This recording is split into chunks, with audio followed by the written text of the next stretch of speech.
सास का सहारा। मोनिका और तुषार इन दोनों ने भागकर शादी कर ली।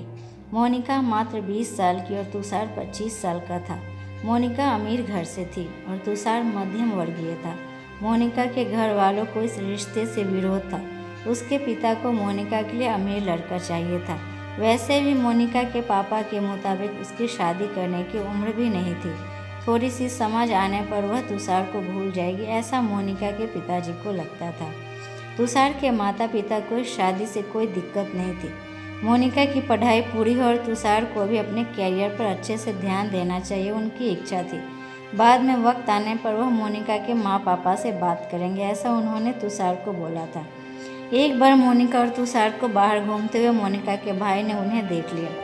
मोनिका को जबरदस्ती घर लेकर गया। उसके बाद घर में तमाशा होने लगा। उन्होंने मोनिका के घर से बाहर जाना बंद करवा दिया। लास्ट में संधि देखकर उन दोनों ने भागकर शादी कर ली। मोनिका के घर वाले ने उससे सारे रिश्ते तोड़ दिए और कभी न खुश होने की बद्दुआ दी। तुषार के घर वालों को उनका विरोध नहीं था। उन दोनों ने उनका निर्णय लिया। उसके माँ पापा को पसंद आया। हमें एक बार बताया तो होता, हमें कोई दिक्कत नहीं होती। मोनिका के घर वालों से बात करते तुषार को उन्होंने कहा। पर अब जो हुआ सो हुआ। मोनिका को बहू के रूप में स्वीकार किया। मोनिका और तुषार को लेकर वह मोनिका के मायके में भी गए, पर मोनिका के पापा अड़े हुए थे। उनको मोनिका का चेहरा देखना भी पसंद नहीं था। पापा के खिलाफ जाने की हिम्मत नहीं हुई माँ को, इसलिए मायका पूरी तरह से छूट गया। धीरे धीरे मोनिका का तुषार के घर में मन लगने लगा। अब अपना जो कुछ भी है यहीं पर है, उसे समझ आ गया। मोनिका बड़े लाड प्यार से भरी हुई थी। उसे काम की कोई अंदाज़ा नहीं थी और उसे सब कुछ हमें ही सिखाना पड़ेगा, ये तुषार की माँ यानी मोनिका की सास को पता था। सब कुछ अच्छा चल रहा था, पर नियति के मन में कुछ अलग ही चल रहा था। उनकी शादी को जैसे तैसे 1 साल हुआ था कि एक एक्सीडेंट में तुषार दुनिया छोड़कर चला गया। सभी पर दुखों का पहाड़ टूट पड़ा। ऐसे में जवानी बेटे की मृत्यु होने के कारण तुषार के पापा मानसिक स्थिति में पहुंच गए। मोनिका का भी गृहस्थी अभी शुरू भी नहीं हुआ था। मोनिका को मायके वाले भी कोई नहीं आए। तुषार की माँ इन सब में धैर्य से बर्ताव कर रही थी। तुषार के अंतिम संस्कार का कार्य निपटाकर उन्होंने मोनिका को उसके मायके छोड़ आने का निर्णय पक्का किया। मोनिका उसके मायके जाने के लिए तैयार नहीं थी। उन्होंने मोनिका को बहुत समझाने की कोशिश की, बेटा तुम्हारे सामने पूरी ज़िंदगी पड़ी है, इसे बर्बाद मत करो। मैं बात करूँगी तुम्हारे माँ पापा से, मैं उनके हाथ पैर जोड़ेंगे। उन्हें समझाकर उसके मायके लेकर गए, पर वहाँ उन्हें निराशा मिली। उसके मायके वालों का गुस्सा मोनिका पर से कम नहीं हुआ था। तुषार की माँ ने बहुत मनाने के बाद भी उन्होंने मोनिका को माफ़ नहीं किया। उनके पापा ने कहा, आपको बोझ लग रही होगी तो उसे कुएं में धकेल दे। मोनिका के सास ससुर उन्हें वापस घर ले आए। अब मोनिका को कोई भी खुले मन से स्वीकार करने को तैयार नहीं।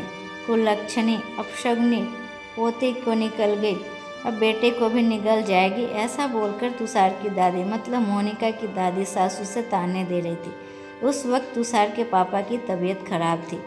यह सब मोनिका को सहन नहीं हो रहा था। उसने ठान लिया था कि वह यहाँ से कहीं दूर चली जाएगी। रात को सब सो जाने के बाद वह निकलने वाली थी, तभी उसकी सास जगी। उसने मोनिका को रोका, कहाँ जा रही हो? माँ मुझे जाने दीजिए, मैं अपशगनी हूँ, मेरी वजह से यह सब कुछ हुआ। न मेरी तुषार ज़िंदगी में आते, न शादी होती तो आज वह जिंदा होता। पापा की भी अवस्था ठीक नहीं है, मुझे जाने दीजिए, मैं यहाँ नहीं रह सकती। वक्त आने पर मैं आत्महत्या कर लूँगी। सच में मेरे यहाँ आने से सारी खुशियाँ चली गई, मुझे कोई अधिकार नहीं यहाँ रुकने का। मोनिका रोते रोते सब बोल रही थी। उसकी सास ने पहले शांत किया। मोनिका तुम दोनों मिले नहीं होते तो, तुम्हारी शादी हुई नहीं होती तो, उस दिन उस ट्रक ड्राइवर ने नशे में गाड़ी नहीं चलाई होती तो, रास्ते पर लोगों ने तुषार को वक्त पर हॉस्पिटल में ले गए होते तो, बहुत तो है बेटा। और अब वक्त निकल गया है इन सब बातों का विचार। तुषार तो मेरा बेटा था, मेरी क्या अवस्था होगी एक बार तुमने विचार किया? वह तो चला गया अब इस दुनिया से, लेकिन तुम भी क्या मुझे छोड़कर चली जाओगी? तुम मुझ पर बोझ नहीं थी, इसलिए मैं तुम्हें मायके छोड़ने नहीं गई थी। तुम्हारे सामने पूरी ज़िंदगी है, किसी के चले जाने से हम जीना तो नहीं छोड़ सकते। यहाँ से ज़्यादा तुम वहाँ पर खुश रहोगी, क्योंकि यहाँ तुषार की यादें तुम्हें हमेशा दुख देगी, ऐसे मैं सोचती थी। पर जाने दो, जो हुआ सो हुआ। अब तुम हमारी पढ़ाई पूरी करोगी और मैं तुम्हारे साथ, और इनकी चिंता करने के लिए मैं हूँ ना। सिर्फ तुम्हारा साथ चाहिए मुझे बेटा इन सब में। तुषार के जाने से हर कोई परेशान था। हर किसी का बोलने का तरीका अलग हो गया है। तुम्हारा दुख मैं अच्छे से समझ सकती हूँ, पर अब तुम्हें संभालना होगा। लोगों का बोलना नज़रअंदाज करना होगा। तुम्हें मन लगाकर पढ़ाई करनी पड़ेगी। तुम कोई भी गलत फैसला नहीं लोगी, इसका वचन दो मुझे। मैंने मेरा जवान बेटा गंवाया है और अब बेटी को नहीं खोना चाहती। सास की बातें सुनकर मोनिका को रोना आया। उसने सास को गले लगाया। माँ, मैं कहीं नहीं जाऊंगी आपको छोड़कर।